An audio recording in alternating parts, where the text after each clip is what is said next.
gendered leisure activity project.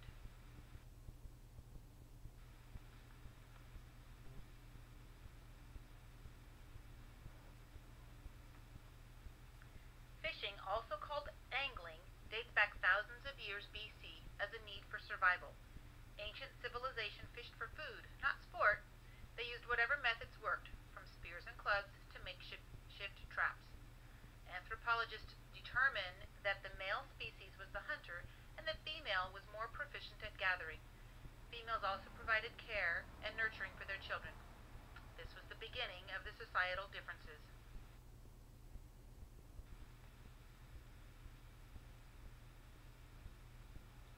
There are not a lot of recorded facts about women's leisure activities.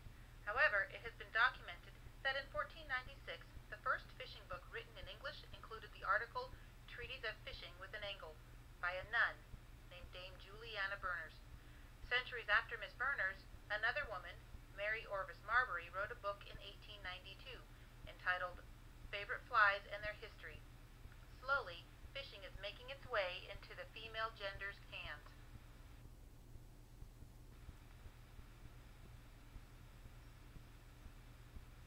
In the 1980s, overall participation in fishing was increased and women comprised the fastest growing segment of new anglers, though data from the 1990 U.S. Census shows that approximately 95% of fishermen are men.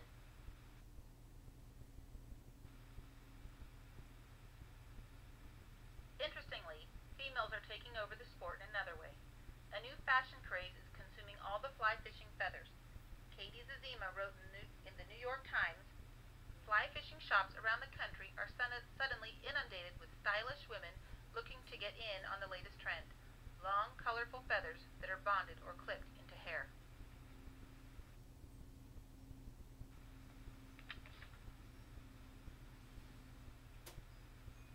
Fishing, traditionally a male sport, is a sport that does not require an extraordinary amount of strength. It's a sport of agility, finesse, and patience, skills many women already possess. Some women say they feel they are too weak to fish. As one fisherman and his wife observed, "You don't even really need to be that strong. It's more of a stamina type thing than it is strength."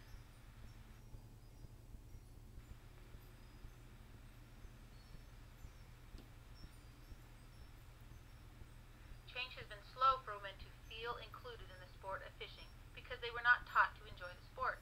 Fishing is socially learned. There are differences in the way parents introduce fishing to their male and female children at a very early age. Young boys are encouraged to go out fishing with their dads for a day of fishing and bonding, while young girls often are not given the opportunity.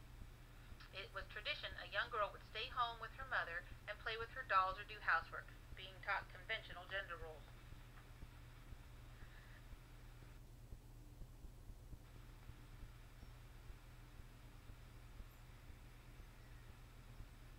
My husband used to fish before our children were born, and years ago has taken them both out of fishing a few times.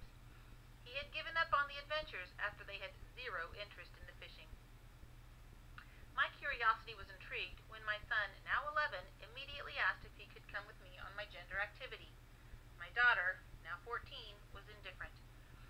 My children have had the same opportunities, even with household chores. Why is this traditionally gender-specific sport showing its face in my house?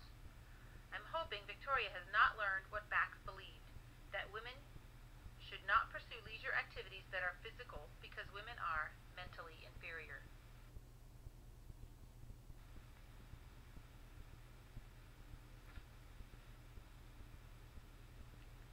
Before we went on this leisure fishing trip, I had to make sure everyone was ready with plenty of food, water, and gear for the trip.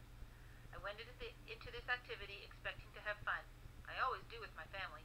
However, in order to stay for a few hours or until I caught my first fish, I had to prepare for our outing. That could be considered as work rather than leisure, implying that women's efforts in providing leisure for their children may sometimes be at the expense of their own personal leisure experiences. Have I started my leisure part yet?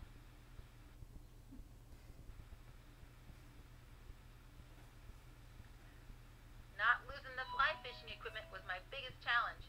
Staying interested in the different knots and bait was another challenge.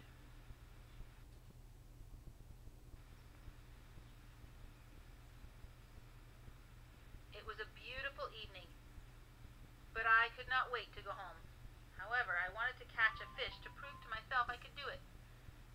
I had doubts, not because I'm female, but because I did not know what I was doing. I wanted to show my children a woman can do anything she puts her mind to.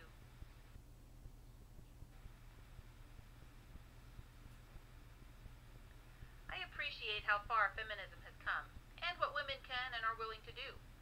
Ironically, I have noticed more sexist remarks in the past 6 weeks during this class. Apparently, sexist jokes are the norm. I'm sure some men don't even realize that they're saying such sexist things. In any atmosphere, sexual discriminatory language can promote an unwelcoming climate for women. Gender equality is a work in progress, and may it eventually come to fruition.